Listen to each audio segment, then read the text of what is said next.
کو ایجوکیشن کے بارے میں اسلام کا کیا حکم ہے؟ دیکھیے ہماری جو اب یونیورسٹیاں ہیں، ایک کو ایجوکیشن ہماری سوسائٹی کو ہوتی ہے، ہر جگہ مرد عورت ہوتے ہیں، گھروں میں شادیوں پہ اکٹھے ہو جائیں، دکان پہ چلے جائیں، تو ہر جگہ پہ ہوتا ہے.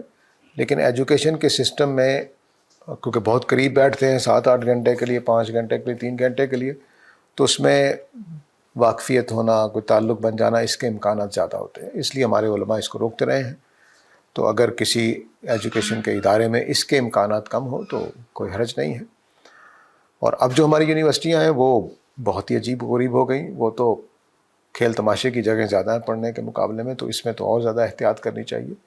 البتہ جیسے میں نے بتایا کہ سوسائٹی کوئی ہوتی ہے ہر وقت، تو اس کے لحاظ سے اس میں کوئی حرج نہیں تھا. لیکن فضا بعض اوقات اچھی ہوتی ہے، بعض اوقات اچھی نہیں ہوتی. مثلا میں اپنی بیوی کو بازار میں دکان نہیں کھولنے دوں گا، مردوں کے بازار میں. تو حالانکہ میری بیوی میرے بھائیوں میں، اپنے بہن بھائیوں میں، اپنے کزن میں بیچ میں باتیں کرتی رہتی، کھاتی پیتی ہے، لیکن کیا میں اس کو دکان کھولنے دوں مارکیٹ میں؟ اب یہ ایک اور طرح کا فیصلہ ہوگا. تو یہ احتیاط کے فیصلے ہیں، سدن لذریہ کے فیصلے ہیں، یہ کوئی شریعت کا حکم نہیں ہے.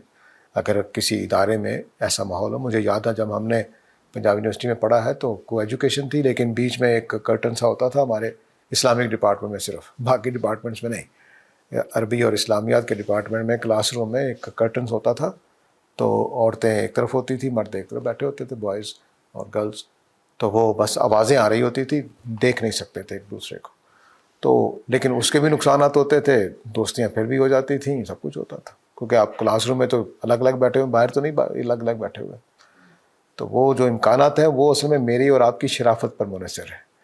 کو ایجوکیشن میں بھی اگر بچوں کی صحیح تربیت ہو تو کوئی نقصان نہیں ہے، اور اگر بچوں کی تربیت ٹھیک نہیں ہے تو جتنے مرضی علاج کر لیں، خرابیاں پیدا ہونی ہونی ہیں.